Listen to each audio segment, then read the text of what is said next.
Sounds good. Ryan, I want to thank you for joining me today. You are an Anishinaabe journalist, documentarian, and an award-winning writer, and you're presenting Thunder Bay. It's a four-part original investigative documentary series produced, written, and co-directed by yourself. You're on a quest to uncover the truth behind the deaths of multiple Indigenous peoples in Thunder Bay, Ontario, a city that quite frankly, many of us know for homicide and the hate crime capital of the country. And you're shedding light on the history of racism that lies underneath it and examining, some of the failings and injustices of our social systems and institutions. Ryan, again, thanks for joining me. Tell me, I guess, a little bit, why was Thunder Bay where you decided to focus in on? Yeah, well, I'm originally from northwestern Ontario. I was born and raised in a small town called Fort Francis. We're just a few hours west of Thunder Bay. And Thunder Bay, growing up was the big city. It's where we went to buy new clothes for school. It's where we would go and play hockey tournaments. And my whole life, I've been adjacent to or in the city of Thunder Bay. And around the middle of the 2000s, stories that were emerging out of the city became a little too troubling to ignore. And around 2010, there was a loud call from the Indigenous community for an inquest into the premature deaths of Indigenous youth in the city. And from there, I just couldn't look away. Children come from far away to go to school in Thunder Bay. And because they don't have schools in their own home territories and their First Nations. And some of them end up dead. And once you hear these stories and you start to understand what's going on, it's hard to ignore. Yeah, I mean, there's no doubt about that. Anybody who has paid attention to the stories that are coming out, I mean, it's just we were just chatting in our pre-interview. These structural ongoing issues. How do you find yourself adapting? Something that's a podcast, something audio based, into a multi-part visual medium that you have. It's a documentary. Yeah, well, my broadcast partners may not want me to say this publicly, but I never thought this would get made. Um, Turning cameras on to people that have suffered immeasurable loss and filming them on their worst day is not something that people generally sign up for. And so I thought once we got the green light to make this series, I thought we were in big trouble.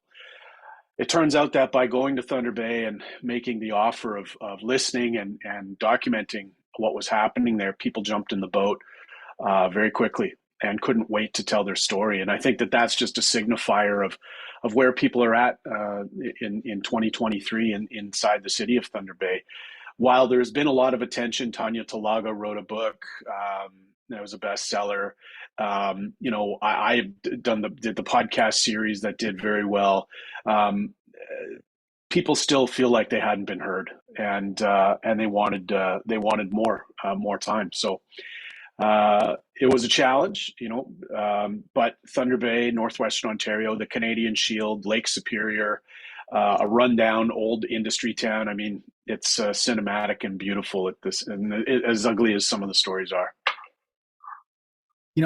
Whenever people are lining up to tell you stories, that you have actually found something that's resonating there, because typically people can be very closed up. You mentioned, there were some challenges that you faced. What can you go into some of them that you dealt with while making the show?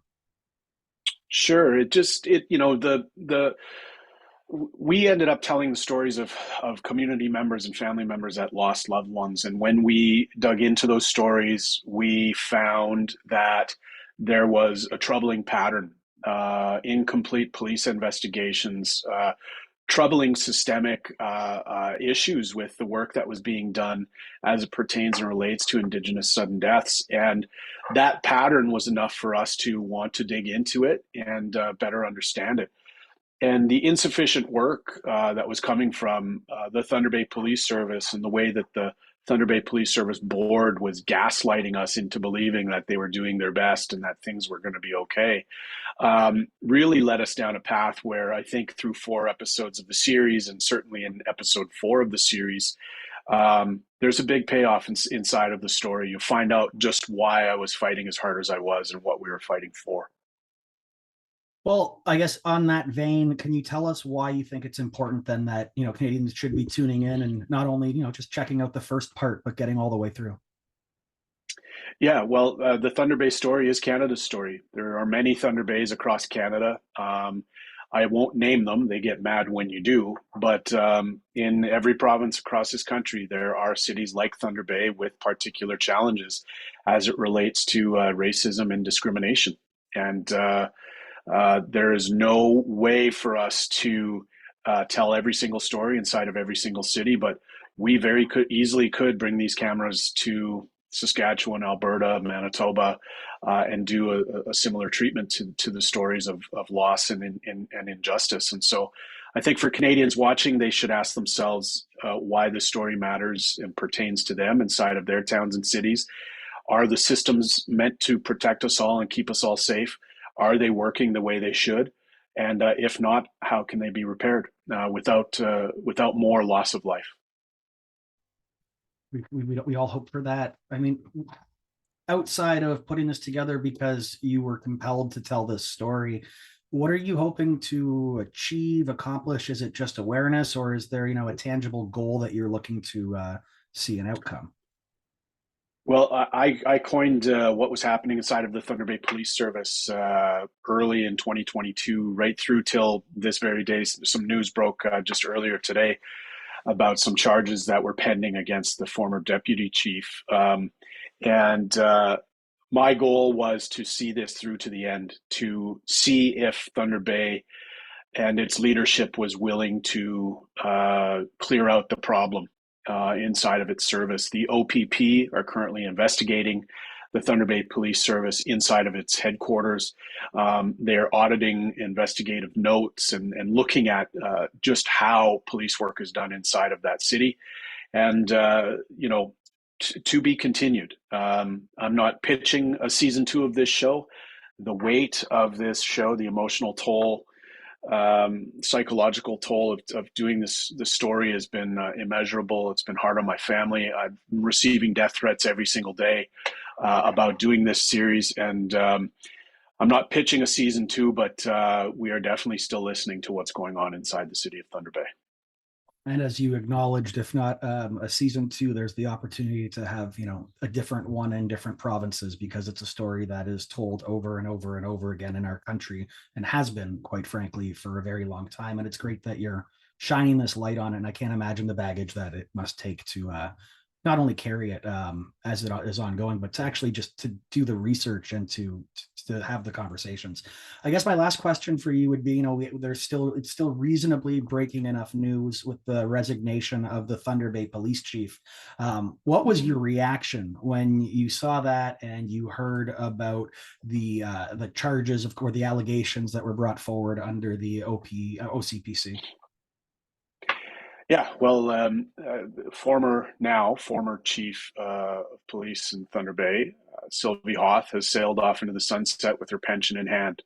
And you know, uh, I'll be bold here and say it was a cowardly move on her part, not to see this through to the end, not to face the system itself, not to defend herself against the charges she was facing, and not to come clean with the people of Thunder Bay, the Indigenous people of the region, and all of those stakeholders and people that defended her for as long as they did. It was cowardly on her part to retire early and not be accountable.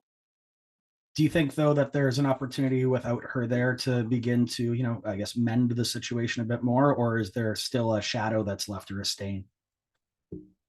There is a lot of work to do inside of Thunder Bay, outside of the purview of just the police chief, but certainly getting new blood in there and new ideas and better perspectives is part of what needs to happen. Most definitely. Well, Ryan, I want to thank you for your time today, for joining me, for undertaking this work. And people are going to be able to check this out. CTV W5 Thunder Bay will be premiering this 4-part original investigative series. Ryan, you have yourself a great weekend and stay safe. Thanks, John. Take care.